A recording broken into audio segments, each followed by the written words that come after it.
शरदचन्द्रसुन्दरमुखम् ताम्रारविन्देक्षणम्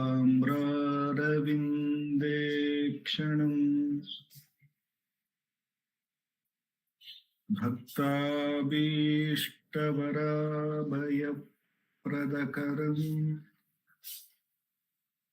कौपीनमात्रोज्ज्वलम् स्वात्मानं तरसानुभूतिविवशम् सर्वानवद्याङ्गकम्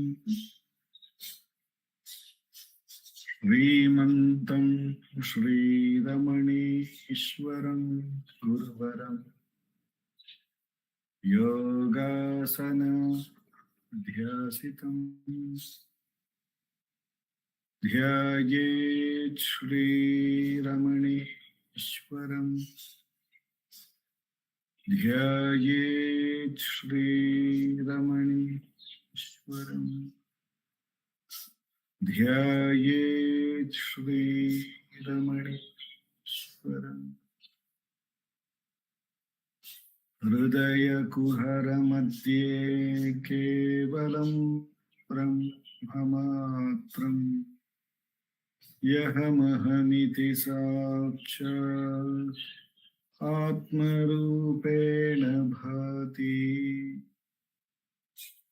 हृदि विषमनसा स्वं चिन्वतामज्जतव पवनचलनरोधा आत्मनिष्ठो भवत्वम्। Namo Ramana. In this Tuesday satsang from Ramanacentre for Learning, we have been reading and meditating on Bhagavan's Upadesham from the book Years in the Presence of Ramana, my Master, a book written by Mahakrishna Swami and edited by our founder President Sri A.R. Natarajanji. This is basically reminiscences of Mahakrishna Swami during his stay in the Ramanashramam. And we are in the second chapter of this book, titled Happiness, the Natural State of Being. After reading this week's question and answer and meditating on it by the grace of Bhagavan, we will have a self-enquiry session for 20 minutes, practice of self-enquiry. Following that, today Ujjwal Jagdish ji would be talking about self-enquiry or about the self. Akka would be talking on it. Okay. Pardon me. Sarada Akka would be talking about self-enquiry as it has been contemplated in Ramana Gita. Ramana Gita is basically a compilation of Bhagavan's teaching, which is questions put to Bhagavan by many devotees of Ganapati Muni and others, which Ganapati Muni had captured in the form of Sanskrit verses and then segregated into 18 different chapters. And Sarada Akka would be talking about those verses from the last and the final chapter, the 18th chapter. And finally, we will have the concluding prayers to Bhagavan. Last week, we looked at this question, whether is there any relationship between happiness and the accumulation of material things? And Bhagavan had answered, if that is the case, with the increase of the material things that we have, we should have had more happiness. But is that the experience? And he also talked about the experience of deep sleep, where there is absolutely the absence of all material wealth, and how each one of us really look forward to a sleep and perhaps even a deep, well-rested sleep. Continuing on that conversation, the question next one is, what is the neutrality in relation to the world? What is the neutrality in relation to the world? Bhagavan answers, each one of us seeks happiness, but confuses it with pleasure, which is inseparable from pain. These two factors alternate. To know how to distinguish that which provides pleasure and pain, and to limit oneself to the search for happiness, constitutes neutrality in relation to the world.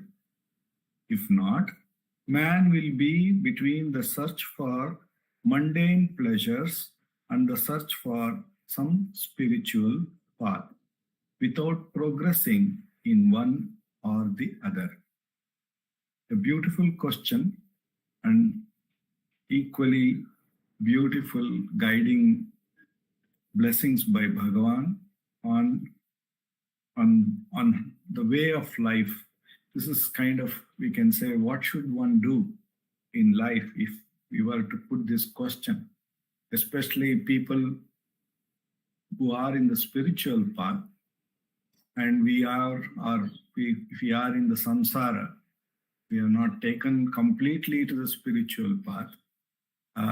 We are still doing the household work, and we are still very inclined, very interested, or very much practicing the spiritual path, and we keep toggling between the responsibilities of the mundane life and then about the spiritual journey. So how is one to, what is neutrality in this relation to the world? It's a very beautiful question. Naturally, if we directly look at the qualities of the self, self is the most neutral thing. However, which way the life may be running around it, it continues to exist equally available to all of that. So that is the most direct way to recognize what neutrality in relation to the world is. But Bhagavan is answering here because the question is more coming intellectually or in a form of trying to know what Bhagavan would suggest. So Bhagavan says here, each one of us seeks happiness, but confuses it with pleasure, which is inseparable from pain. So when we are, as Bhagavan says in Who Am I? That we are all looking for happiness, and a happiness which is unalloyed, which is continuous. And that is the search of all of us. But Bhagavan is saying here, we are searching in the wrong place. If we are turning to the world, that means if we are turning to any objective experience where there is the experiencer and the object to be experienced and the process of experiencing, if we are turned outward, though we may be turning outward towards the object, hoping to have experiences of happiness, Bhagavan is saying very clearly that will not be giving us any happiness. It will be only giving us cycles of pleasure and pain. Any objective experience we may take. Suppose I go to Vidyarthi Bhavan because I like the masala dosa that they make. Therefore, it looks like I'll be very happy today. I have got the time, I have got all the things set so that I can go to Vidyarthi Bhavan, and I may order the masala dosa, and I may get it as well done as I would like to have it. Then I start with it. And sooner or later, I will come to the end, the finishing of the masala dosa. So, though it starts off as looking for happiness, it is only a sense of pleasure at the time I am having the masala dosa, and it will always end up in a pain that it is done. The masala dosa that I ordered came to an end. So any objective experience we take, whether I get a very high post in a company or high post in a government department, there will come a day when I will have to retire.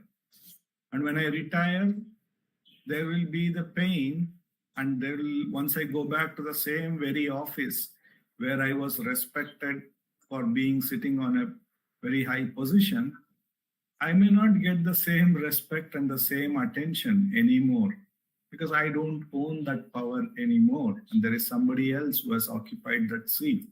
I would not be allowed to go and sit in that very place which I would be in a few days back. So all things, all objective things, everything that we achieve, go on looking towards the world. Though we look at it as happiness, I would say, oh, I would be very happy if I get this position in this organization. But sooner or later, it only constitutes a sense of pleasure, ending up in pain. And the vice versa is also true.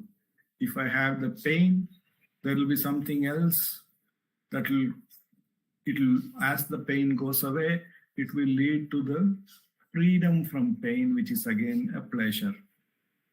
So these are two coins, two faces of the same coin, says Bhagavan here. So as long as we are turning out towards the object, though we look for happiness, but we are confused, and therefore we are only looking for pleasure, cycles of pleasure and pain, says Bhagavan here. So he goes on to say, therefore, define what is neutrality. So let the body, the mind, whatever that happens to do, naturally go through these cycles. He says that we need to understand that all objective experience, including the attention to the body, attention to the mind, attention to the intellect, attention to the ego, because these are all objects which appear to me. They are there. The mind is there in the waking state. It is there in the dream, but it is not there in the deep sleep. So is with the ego. So is there with the intellect. All of them rise, they fall, they alternate. So when I understand this, that when I am dealing with body, mind, intellect, ego, I am only dealing with cycles of pleasures and pains. I am never going to deal with happiness. When this hits me, when this recognition becomes very clear, Bhagavan says, then we start to distinguish. This is like the Hamsa. He becomes a Hamsa, or one who distinguishes between when the water and milk is mixed together. One clearly understands that how to discard the water and taste only the milk. In a similar way, when the life, which is a mixture of the pure being consciousness and the objective experiences, one clearly recognizes to only have the kshira, which is the pure being conscious, and let go the water, which is all the objective experiences. When this distinction becomes very clear, then one no more turns to the all objects which give rise to pleasures and pain. One would put wholehearted effort in the search for happiness. Happiness which is continuous and unbroken. And that is the very nature of oneself. That means one understands that in self-abidance alone is the true source of happiness. And let all the objective experience happen as it is willed, or Bhagavan says, like, when we turn to the self and we have switched off the fan, that means we have least attention to objective experience. Because of the momentum, the fan will appear to keep running, but one has already switched off the fan. In a similar way, one completely abides in one's own self, and that is the real search for happiness, and that is the real neutrality in relation to the world. That means let the world activities go on, one is completely at all times attending only to the self. That is what Bhagavan is saying. That is the way neutrality is accomplished in relation to the world. Otherwise, he says that the man will be tossed between mundane pleasures and at one side, pleasures and pain, and other times he will be in the path of looking for or trying to understand the spiritual path. What should I do? What should I practice? Where should I go? So he is still even in the spiritual path, very objectively trying to understand the spiritual path. And therefore, even in the spiritual path, he will be tossed between mundane pleasures and pain without progressing both worldly or progressing spiritually. This is the most important thing that Bhagavan is saying. So self-enquiry that Bhagavan has given us is the astra, the real solution.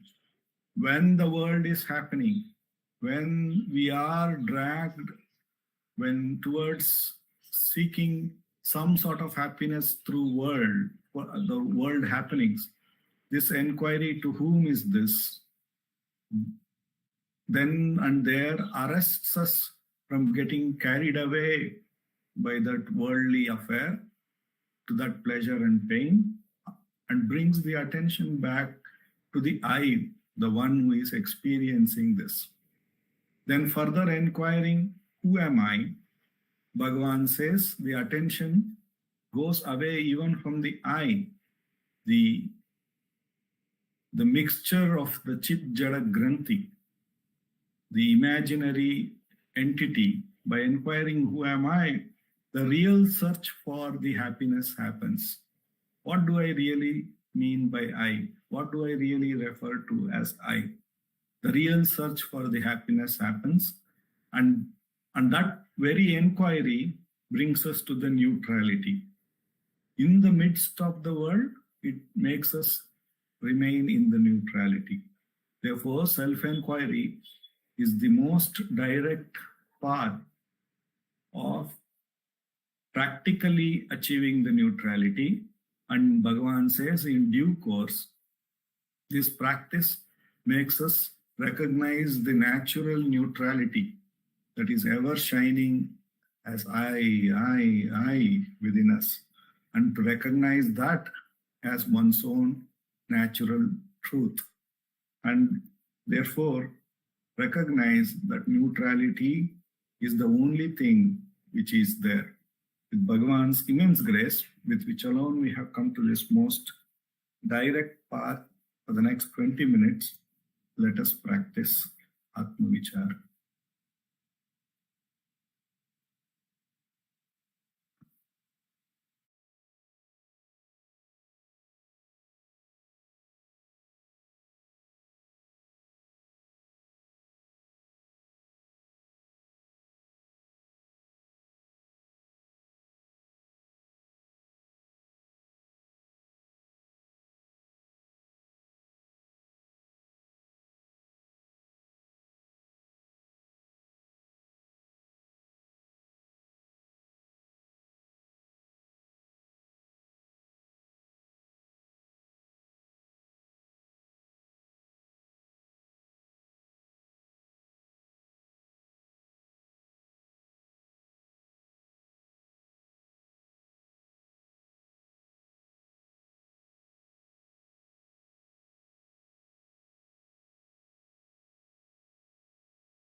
Namo Bhagavate Sri Ramana.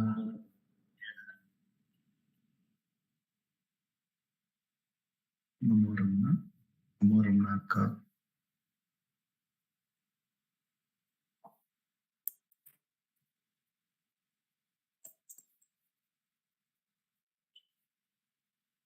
Namo Ramana.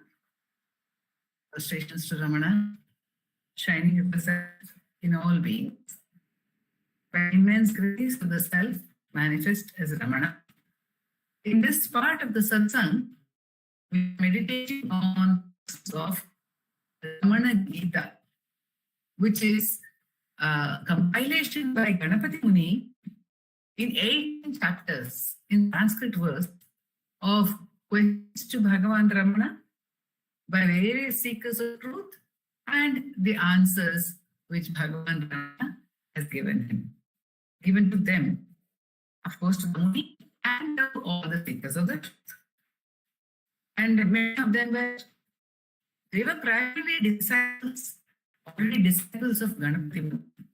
And later, they came to Bhagavan Ramana after the Muni surrendered to Bhagavan and wrote all his disciples saying, I have found Master, my Guru, and he is not ordinary seer, he is a Maharshi, he is God incarnate, Bhagavan. I have been divinely gifted with a vision to see he is Lord Subramanya in human form. And he is to Bhagavan. You also hail him as Bhagavan Sri Ramana. In fact, read the whole touch. So after that, the Muni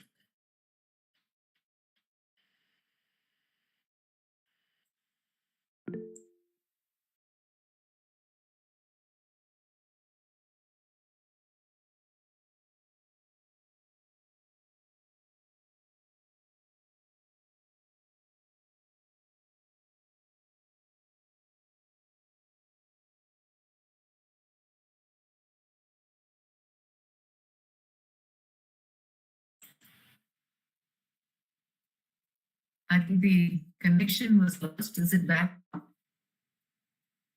Yeah, I know the connection was lost. Are you having the connection now? Okay.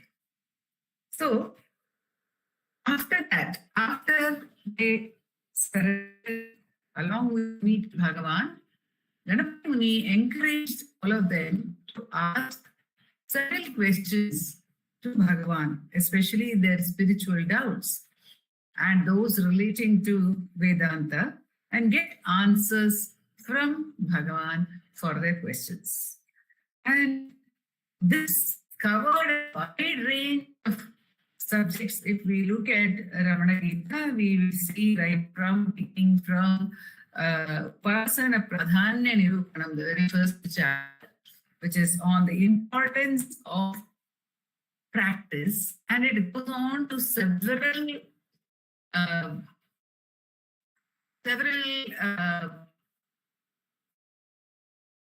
topics, the important ones such as self-enquiry and other subjects.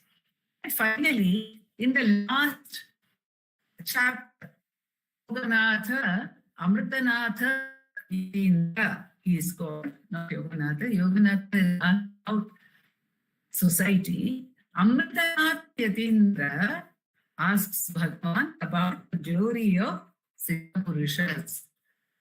In fact, in a way, he's asking Bhagavan about his own glory. Before coming to that question itself, he gives us a series of praises of Bhagavan as if to establish already the Siddha Mahima.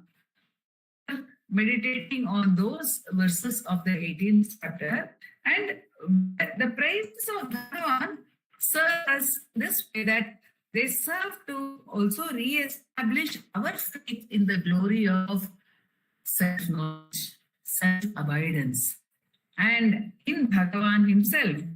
And they also show independently that state, the wonder of that state, which transcends all boundaries and all limitations. If we were meditating on the Dandam,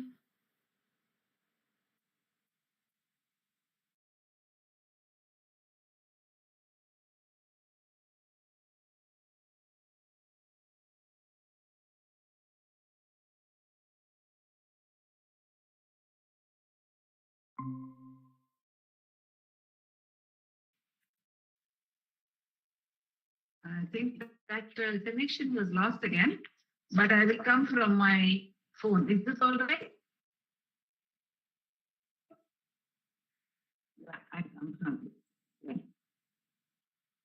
So we were meditating on the verse Dandam Vinaivatinam Patidandapanim Dukhabdi Tarakam Arindra Tarakasya Yatva Bhavam Bhavamaho Satatam Vidantam Hamsam Tathapi Yata Mansa Sangarayam.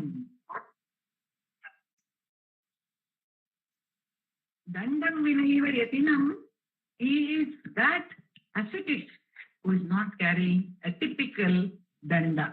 He is not carrying that which is a symbol of sannyasis. He is Dukkha Vitaraka. He helps us cross the ocean of samsara, of dukkha. Here he doesn't say samsara. Dukkha Vitarakam. Arim Bada Tarakasya. He is, however, though he himself is Taraka, he is the enemy of Tarakasura. And he has renounced Bhava, but is the worshipper of Bhava, who is Shiva. And though he is a Hamsa, he does not have any attachment to the Manasa. Hamsas have attachment to the Manasa lake. Now, the point of giving these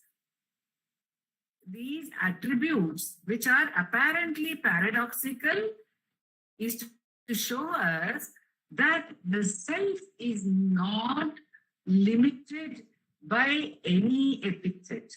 It is beyond all epithets. It is beyond all attributes, and therefore not only it is referred to through the use of paradoxes. So it is, for example, there is the paradox Anoraniyan Mahato Mahiyan. So the self is smaller than the smallest, tiniest atom. Anoho Aniyan, Anoraniyan. But it is huger than the universe. How can that which is smaller than the smallest atom be huger than the whole universe? But that is what it is. So it is neither day nor night. And in his poetry, Thiruva Agaval, he will say, Muruganar will say, you are this, you are that, you are the body, you are the prana, and you are that which transcends the body and the prana. You are father and you are mother and you are neither of them.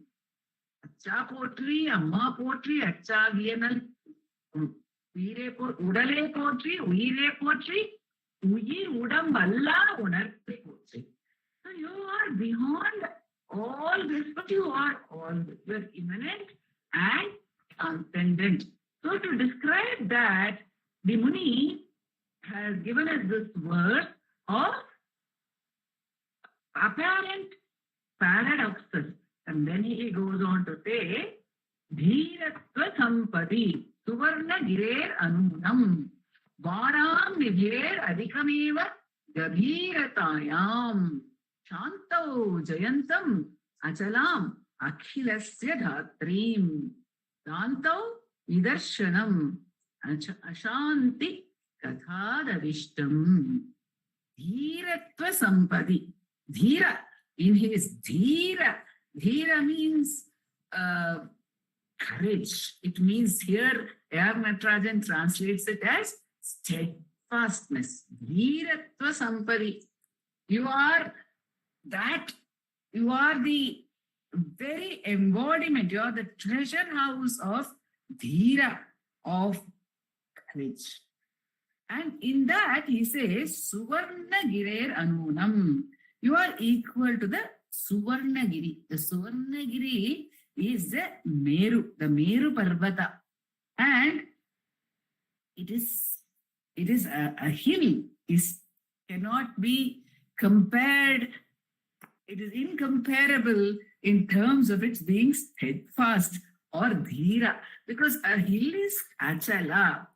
So here in this case, he is given the example of Meru, because Meru is a well-known hill in the Indian scriptures. It is a very sacred hill. So Bhagavan's steadfastness is equated to the Meru hill. Dhiratva Sampadi Suvarna Gireram Varam Nidher Adhikameva Gabhiratayam. So you are more mysterious than the Varam Nidhi. Varam Nidhi is the ocean. Varam Nidhi, the ocean, the Nidhi, the treasure house of water. You are more unfathomable than the ocean. You are deeper than the ocean. There is a deeper than the ocean and farther than the vaster than the sky. So there are some hymns which describe the Supreme One as that. So Varam Nidher Adhikameva Gabhiratayam Shantau in patience. Jayantam Achalam Akhilasya Dhatrim. So you are more patient than the Mother Earth. She is said to be the most patient. So, because what all she has to bear.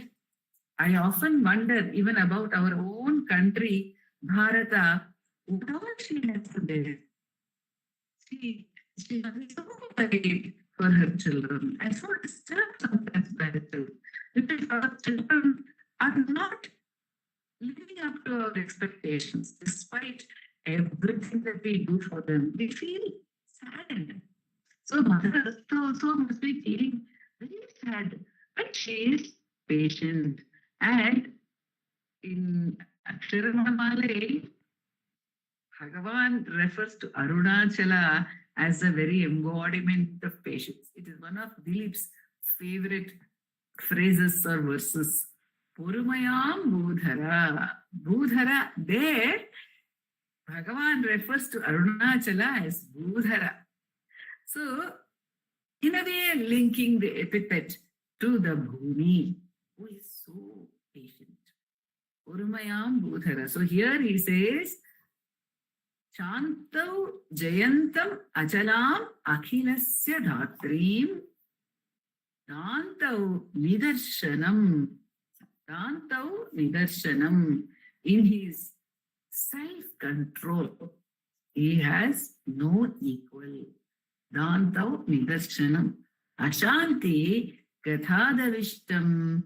How can the lack of peace, Ashanti, how can the absence of peace ever approach him? Or he is very far from the absence of peace, he is very far from Ashanti. That means he is the very embodiment of peace. He is the fullness of peace. So these are the qualities which are described, but these qualities are described here because These qualities are required for us in our seeking. We require dhira. We require courage in our seeking. If we feel despondent, if we feel we cannot reach the goal, if we feel we have failed somewhere and we become despondent or weak, then we cannot reach the goal. Bhagavan actually says the only factor which can be an obstacle to self-knowledge is the thought of your own failure. So courage is required. And courage is also required in the search because it is a search in solitude. Each one of us is on our own in this inner journey. We can share it. In satsang, we talk about the truth, we talk about the wonder of the Guru's grace, and we talk about the beauty of the path itself. All this is given to us, and we are very lucky. Among many seekers of truth, we are lucky that we at least have some people to share our thoughts with, our experiences with. But nonetheless, the actual journey, the inner journey, has to be a solitary journey. Nobody else can accompany us in that inner diving, in that inner search. So dhira is required. That dhira is very, very important. And gabhira, he says it's mysterious. So the love for the mystery, the love for diving into the mystery is required. Bhagavan says you must dive in like a diver who has wanting to recover something which has fallen into a deep well. So the mystery of the self has to actually become a passion for us, the unraveling of the mystery of the self. The love for the mysterious has to be there in us. If we don't have love for the mysterious, we will not dive into the self. We will not try to go into the question of who am I. So that gabhira, that depth also, to go into the depth of a thing, that is to get behind or deeper than the several superficial layers. The seen, the experienced world of the senses is seen to be very, very superficial by us. And then we dive in deeper into the mind realm, and then deeper into the I thought realm, and then allow it to go deepest into the self. So gabhiratayam, and then shantau, patience. Patience is of utmost importance. So Bhagavan says in his Appalam song, santatam shalipara santoshamadave. Santatam. Constantly one must உன்முக உலக்கையாய் கல் நெஞ்சில் நான் என்று கலங்காமல் உன்முக உலக்கையால் ஓயாதிடித்து. This is continuously that much of patience is required. And further, Shantavam Muraviyal. We have to prepare this appalam through the rolling pin called Shantam, peace. And on what stone or what base are we going to roll out this appalam of self-knowledge? Samamana palahil, samam. So the words dantam and shantam, which Muni has used over here, the dantam shows the absolute equi-mindedness, the self-control of equi-mindedness, no upheavals. That is only dantam. And that leads to shantam. And when with all these attributes supporting our sadhana, we have to dive into the self. So all these attributes Muni gives to Bhagavan, who is of course having all these attributes and he is beyond all attributes. That was also shown to us in the earlier verse. And he is the repository of all these attributes.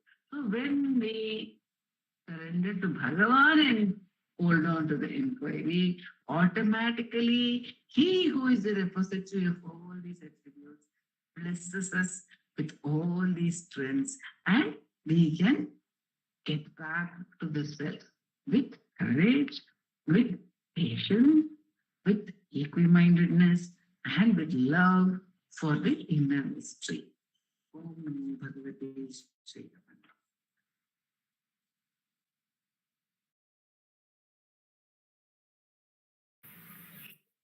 Namo Ramana. Thank you, Akka. Apara Satchit Sukavarirashe Yasyornimatam Bhuvanam Samastam Guhahitam Tam Ramanam Gabiram Chinta Vihiram Rudhi Chintayami Chinta Vihiram Rudhi Chintayami.